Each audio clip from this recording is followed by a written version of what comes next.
Welcome to this, the second of our fireside chats, and it's part of our engagement with shareholders.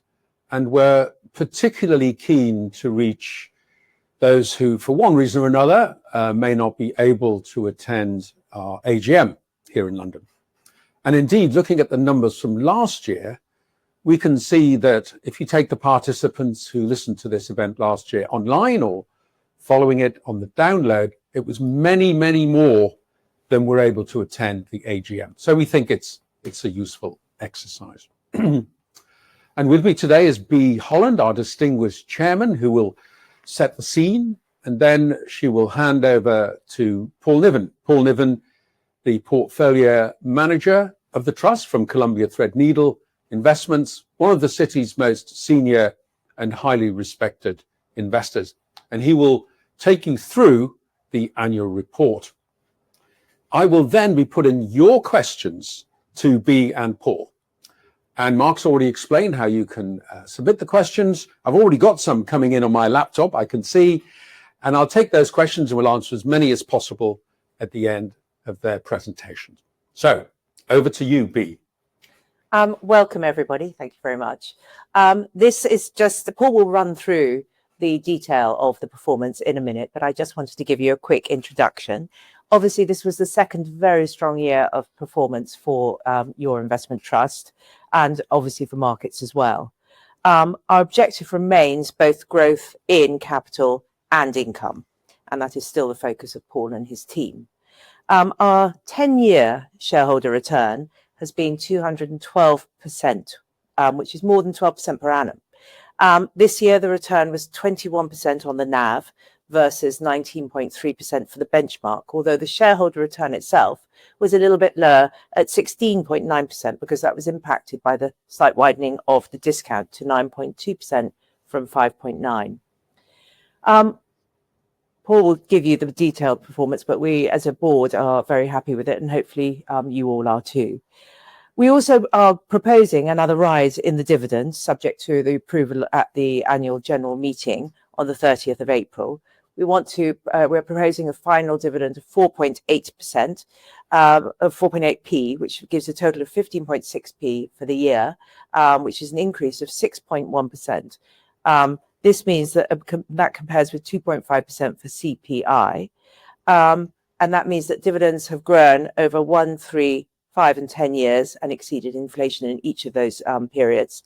And it's also our 54th consecutive rise in dividend and our 157th annual dividend. We're an independent board, and one of our roles is to ensure that costs are competitive. And the ongoing charges fell to 45 basis points this year from 49 the year before. And we've negotiated further reductions, so we expect this to come down again next year as well. The board has had a couple of changes, or is undergoing a couple of changes. One, Tom Joy, who left last year, and he has been replaced by Richard Robertson, who's a very strong investor in his own right and runs the portfolio for a large foundation.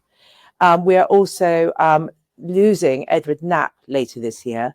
He will have served his 9 years, and we're very grateful to him for all his enthusiasm and attention that he has given to this trust.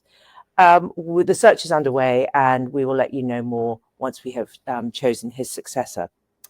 I've just got one final thought. There are lots of reasons to be cautious near term, but in the 25 years since the millennium, we have gone through, first of all, the tech crash in the early 2000s, the great financial crisis, Brexit, and COVID, and obviously now more recently, extreme geopolitical uncertainty.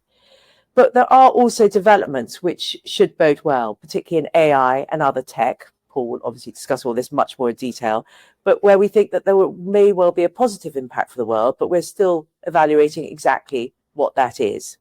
I'm now going to hand over to Paul to tell you the detail of how he achieved the performance last year. Thank you very much, Bea. And thanks very much for your attendance. So what I'll spend the next 15 or 20 minutes doing is running through the highlights from the results from 2024. Before I get on to that, I'll just spend a few minutes just building on some of the points that B made already, but giving you a sense of our heritage, history, and where we are today, what we look to deliver going forward. We are the world's oldest investment trust, established in 1868, and as B said, we have paid a dividend every single year since 1868, and subject to shareholder approval, this year will see us deliver our 54th consecutive year of rising dividends. So we are an AIC dividend hero. We've displayed consistency in terms of management and approach. I've managed the trust since mid-2014, and I am the third manager since 1969, following 10 managers before me. So relatively long-standing tenure and consistency, as I said, in terms of managers and approach. We're an equity product. We started investing in equities in the 1920s. We were overwhelmingly invested in equities by the 1960s, but also have significant experience in private markets, where we made our first investment into unlisted equity in 1942. We've got very material scale. Our market capitalization at the end of January was £5.7 billion, total assets of 6.5 billion. And we are a FTSE 100 constituent. We re-entered the FTSE in September 2022, and at the present time are in the mid to high 60s in terms of rank within that index. In terms of our objectives, again, building on what B said, our overriding aim is to deliver long-term growth in both capital and income. The way that we seek to achieve that is by delivering exposure to both listed and unlisted global growth assets. In other words, listed equity and private equity. And we blend a range of, in of themselves, focused, active strategies to achieve superior returns with lower risk, so delivering the benefits of diversification. And we do have a commitment to net zero carbon portfolio by 2050 or earlier. The outcome we look to deliver on top of our aim is consistency in terms of performance delivery and a value for money proposition for shareholders. So the highlights from our results in 2024 are on this slide. Shareholder total return was 16.9%. It was a really strong year for equities in general, the second consecutive year that the S&P 500 in the US delivered a return in excess of 20. And the last time we saw that was in the late 1990s. So it was a really strong year for global equity markets.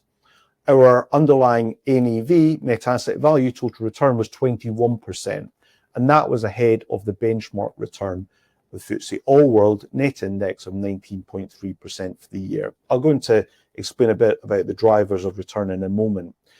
We did, the reason that there was a gap between the shareholder return and the NAV total return was a function of a widening of our discount to NAV. We started the year at 5.9% discount, ended the year at a 9.2% discount. So there's a widening in discount. Subsequent to year end, we have seen some narrowing, and we're back towards a broadly mid-single digits discount. In response to the widening discount, we bought back 27.3 million shares. Now, the sector more widely did see widening discounts, general uplift in buybacks, so we were not alone, but it was quite a material uplift. And that is accretive to NAV. So that is beneficial to shareholders by lifting the NAV, buying in shares when we're trading at a discount. I'll demonstrate the impact of that in a moment. So it was a good year, I think, in absolute terms, a good year in relative terms. And if one considers longer term returns, we have delivered both NAV and shareholder returns ahead of our median peer over 1, 3, 5, 10, and indeed 20 years. And NAV returns were ahead over all of those periods as well. So strong 2024, but consistency in terms of those long-term returns. Really helpful to see our net revenue return per share up by 7.5%. So our income was just over 17 pence, another new high. And that enabled us to not only have a covered dividend for 2024, but as again B suggested, propose a 6.1% rise on 2024 over 2023. So subject to final approval, the 2024 dividend will be 15.6 pence. And again, to repeat the point, 54th consecutive annual rise in our dividends. Now, private equity has been something of a drag on the portfolio in recent years. We've had positive long-term experience from investment in private markets, but the last couple of years have been somewhat lackluster. It was a positive year for private equity in absolute terms, but given the significant strength we saw in listed markets, we did see, once again, private equity lag listed equity markets, and that did detract from NAV returns in relative terms. In addition to that, another significant point I would make is we did have exposure to the Magnificent 7 cohort of stocks, which includes Nvidia, Amazon, Microsoft, and others, but we had less exposure than the benchmark. And that group of stocks delivered a return of around 67% in dollar terms on the year. So having slightly light exposure there, particularly in Apple and Tesla, was a slight detractor from our relative returns because the market was narrow. As I said, those 7 stocks, 67% return, materially outperforming the US, which in turn outperformed the rest of the world. And costs are down. So our ongoing charges figure, 45 basis points, that's down from 49 in 2023. A revised management fee arrangement with Columbia Threadneedle Investments delivers the benefit of lower costs through increased scale. So in more detail and decomposing that 16.9% shareholder return, you can see here the portfolio delivered a return, or a portfolio of assets that we invest into delivered a return of 19.1%. Management fees and interest and other expenses detracted 0.3 and 0.5% respectively. Buybacks, as I said, were accretive. Buying in shares at a discount to NAV added 0.5%. There was a change in the value of our debt with a rise in market interest rates that reduced the value of our outstanding debt in terms of fair value, and that was positive. And then the impact of having borrowings, gearing into a rising market, again, that was accretive to returns. So the NAV total return was 21% for the year. The change in share price discount detracted 4.1%, and that led to the share price total return of 16.9%. In terms of underlying performance, I'll just draw out a few points from this slide. There's quite a lot of information here. What this shows, and I'll give it a bit more granular detail in a moment, is how much we have allocated to different areas geographically, as well as how much we have in private equity. So, for example, we have 41.7% of our underlying portfolio invested in strategies which have exposure to North America specifically. But our underlying allocation is actually higher, 64.5%. That's a function of those global strategies of 30.1% having global exposure by definition, and a large chunk of that component also being in the US.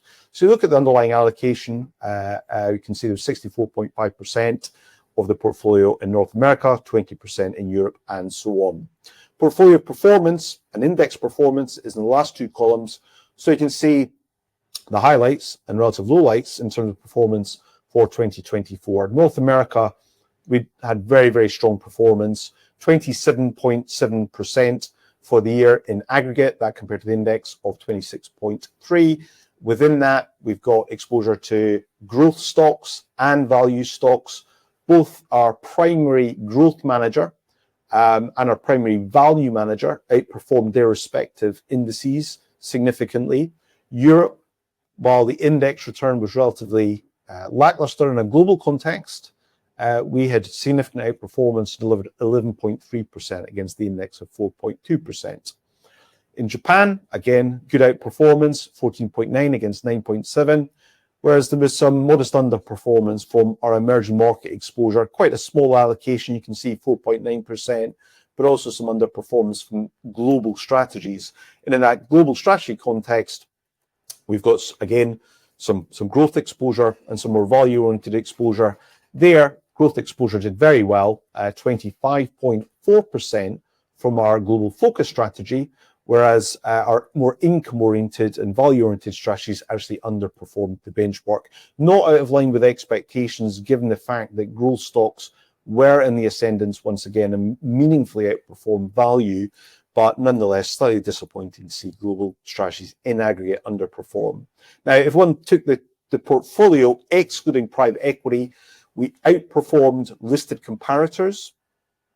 When one adds in that return from the private equity component, which was just under 11% of our total assets, 9.7% return from private equity, that was quite a way behind listed markets, which globally did 19.3% last year. So that detracted from relative returns, as I said. So that gives a snapshot of the performance, what worked, what didn't work. As I said, strength in North America in relative terms and absolute terms, Europe in relative terms, Japan in relative terms, some underperformance in emerging markets and global strategies, albeit some pockets of really strong returns within those areas. And private equity, actually a really good year, but lagging listed markets.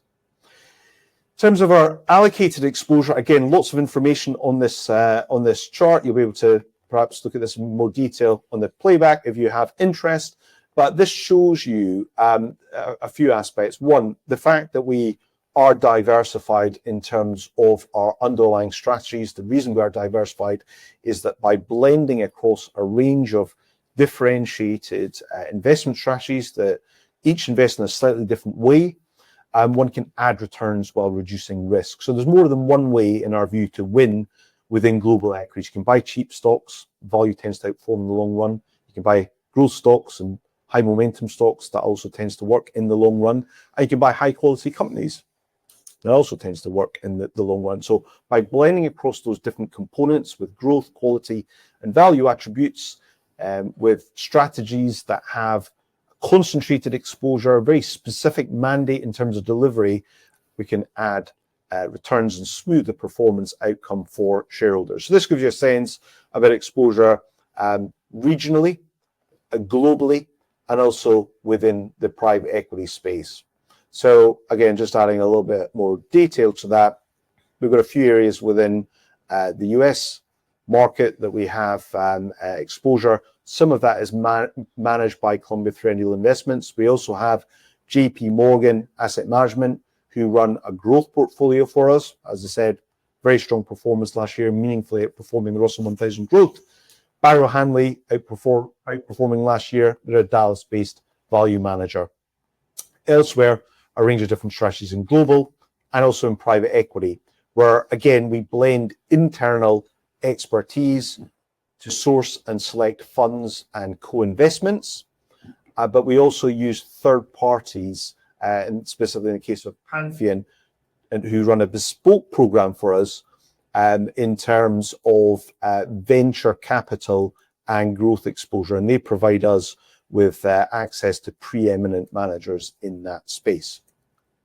So what did we do last year in terms of activity? There was a lot going on. We started the year with some real concerns about recession. There was very aggressive expectations in terms of interest rate cuts from the US Federal Reserve, the Bank of England, and elsewhere.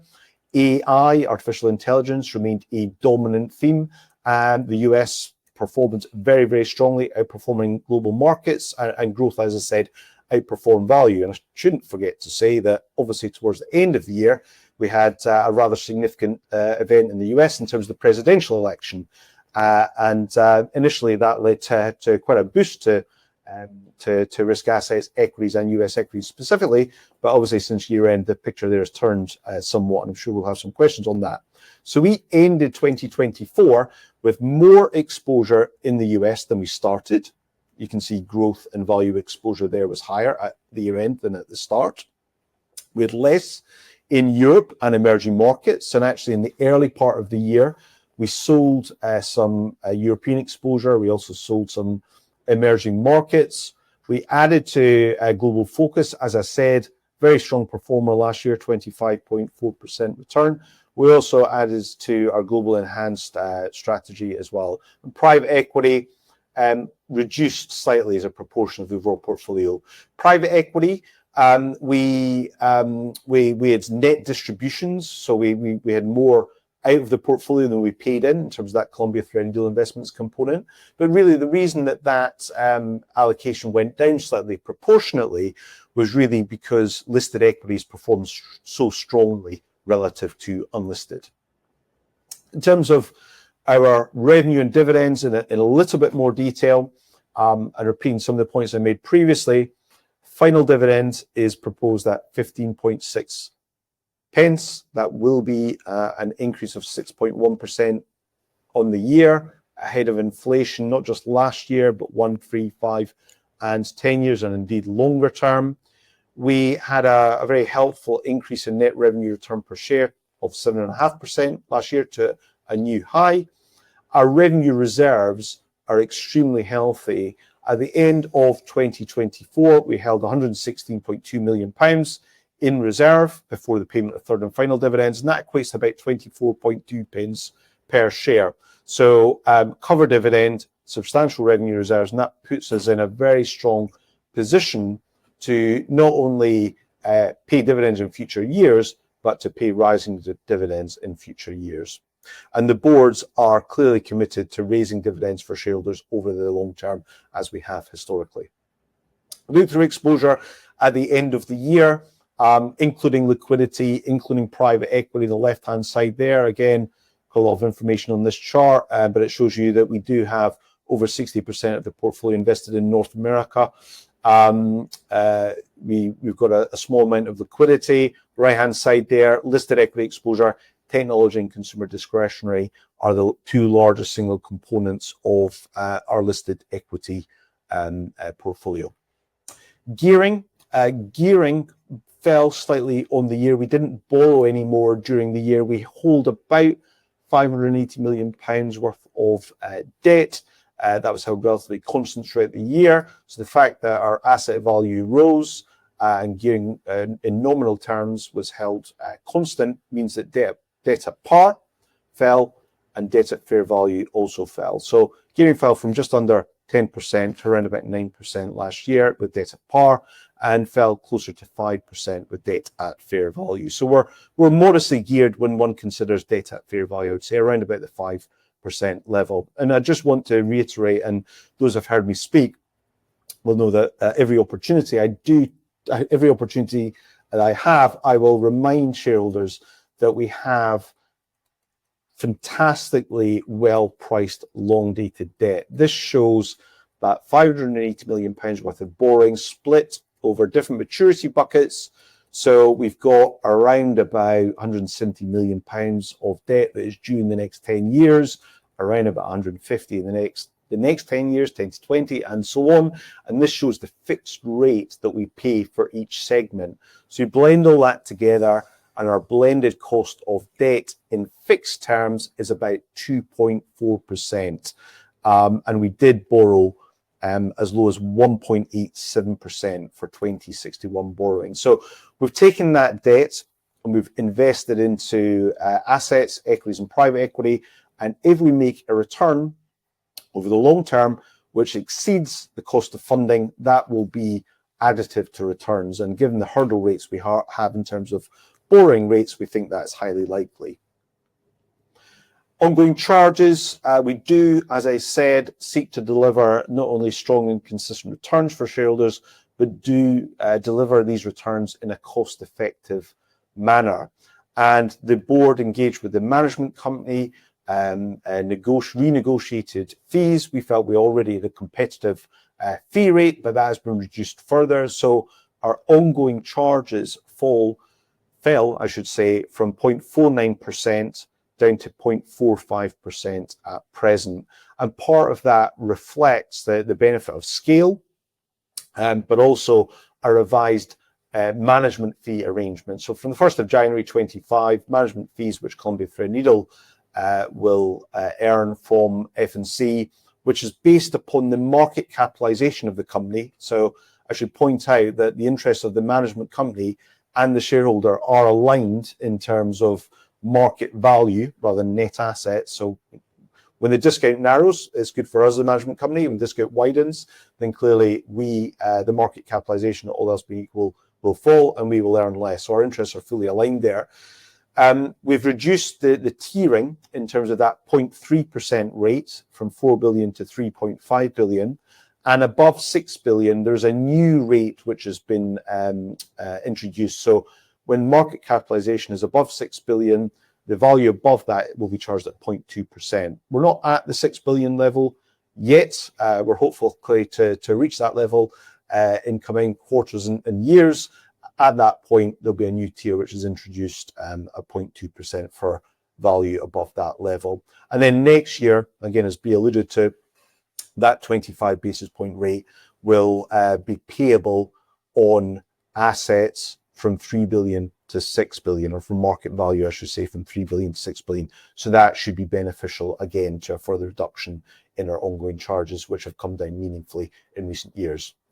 Just a couple of words on the discount. So we had a long journey from 2014 really to 2019, 2020, just pre-COVID, to reaching a premium, and we issued shares in both those years. We have seen the discount widen. And as I said, we did face some challenges, I think it's fair to say, in the sector last year. We did buy in 27.3 million shares, and we ended at a wider discount last year than we started. We have been committed to using buybacks. It is accretive to NAV, as I've demonstrated, and we are encouraged that the discount has come in since year end.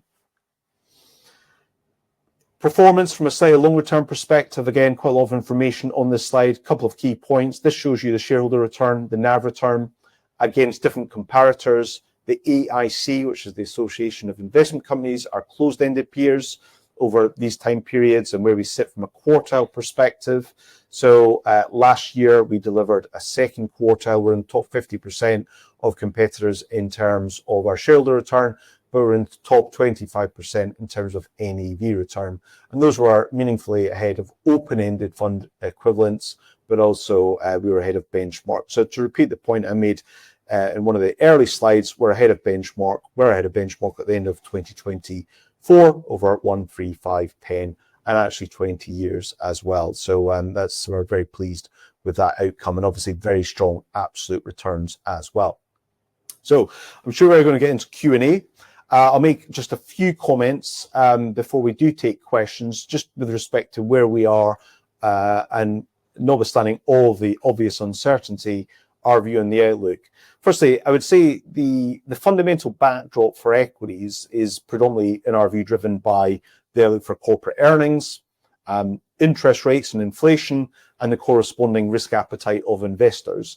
We still think that fundamental backdrop is reasonably constructive. What I mean by that, essentially, at the present time, while there are risks, we do not envisage a recession in the US. We think that we will get a reasonable growth outcome and good corporate earnings in the US and in Europe and in Japan and in Asia and emerging markets globally. We're also likely to see further declines in interest rates. And again, that tends to be constructive for equity markets. So provided that backdrop holds, and there are clear and obvious questions with respect to that relatively benign view, the outlook for equity markets is reasonably constructive. Now, the risks are numerous and frankly, relatively obvious in many instances. One, geopolitical and political risks. Tariffs, we have seen the early moves from the US administration, which have not always been either communicated or indeed to this point implemented in a consistent manner, but tariffs are at the margin likely to reduce growth, raise inflation, and clearly a trade war will be damaging for growth. The US will not be immune. The US is a relatively closed economy, but it will impact on growth there if tariffs are imposed, as indeed seems likely to be the case and is the case. In addition to that, the approach to trade policy that we've had thus far creates tremendous uncertainty, and that damages clearly business and consumer confidence.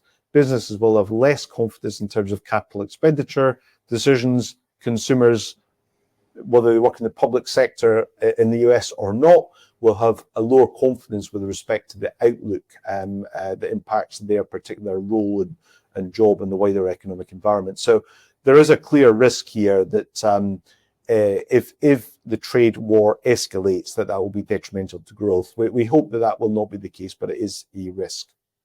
We do remain vigilant. More positively, we have seen a real sea change in terms of the backdrop for the Eurozone in general, Germany specifically.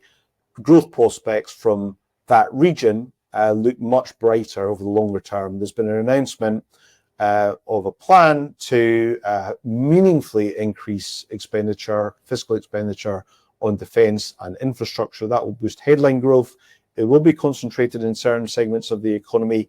It has led to a rise in the euro and in terms of market interest rates, which at the margin does tighten monetary policy in that area, but it is good news. And it does bode more positively for the outlook for Europe. And that does, I think, lend weight to the view that we have that the market is going to be broader in terms of performance. The equity market will be broader over the medium term than it has been in recent years. So last year, to repeat the point, Magnificent Seven, very, very strong performance, meaningful outperformance against the S&P of around 40% in arithmetic terms. I don't think that is going to be repeated in short order. We do expect better performance from areas outside of the US, some element of catch-up, but those areas, specifically Europe, have run very hard, very fast, in short order, but medium term, I definitely think the market will be broadening.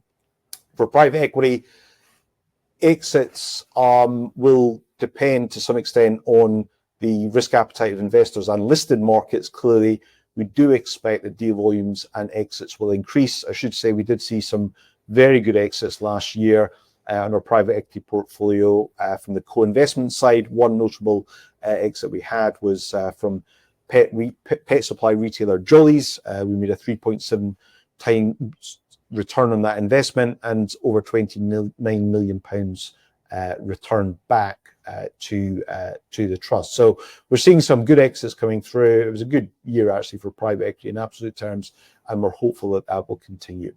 I'm mindful of time. I'm going to pause there. I suspect that Stephen has a list of questions he is armed with, so I'll pass over to you, Stephen. I have a very long list of questions here, actually, and my job is to collate as many as possible, to get through as many as possible. You can still submit more questions, though. I'll scroll through them.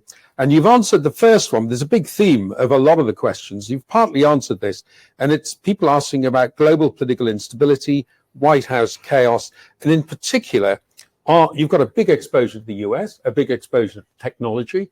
Do you think now is the time to make a strategic shift away from that sector and away from that country? Well, what we've done year to date is a modest reduction in US equity exposure. I do think, as I said, that medium to longer term, we will see a broadening in the market, and that does argue for a widening in terms of exposure, maybe some reduction in terms of US going forward. I don't think the time is quite right to be making that shift right now, but I think the US market, despite relatively extended valuations, still has a lot going for it. It is expected to deliver superior earnings growth against other developed markets this year and on a go-forward basis. Margins on many of the market leaders remain very, very high, and while there may be some modest reduction, again, are expected to be superior return on equity as well compared to other areas. So I think there's definitely a case that the market will broaden.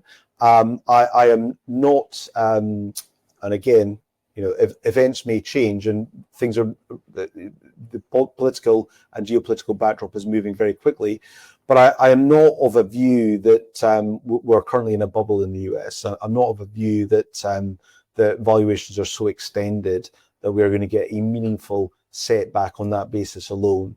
And therefore, we will maintain, I think, a relatively heavy exposure in absolute terms to the US while looking for opportunities externally. I should say our underlying managers clearly are looking to take advantage of current market volatility and to, again, within Europe, maybe pick up some of those, or have already picked up some of those defence stocks that have performed very, very strongly in short order. Good. And on the theme of geopolitics, a very specific question here. Are you exposed to Russian markets in the trust? We do have two holdings, actually, two Russian holdings. They are valued at zero at the present time. In the event that there is a change in terms of Russia's access to global capital markets, then there is scope for an uplift in those valuations. But as I said, we do have two holdings currently held at zero in the portfolio. Okay. Question here for B. There's been a lot of discussion of shareholder votings. Do you know what proportion of your shareholders actually turn up and vote? We have a voting ratio of about 50 to 55%, which is actually relatively good for the sector. Our main peers are around the sort of 26, 27%. Okay. Another question.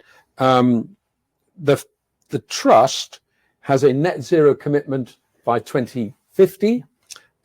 President Trump has signed an executive order where the US is definitely moving in the opposite direction. Are you reviewing that objective? We absolutely did review that objective as a board and discussed it to see whether or not we thought that it was still realistic.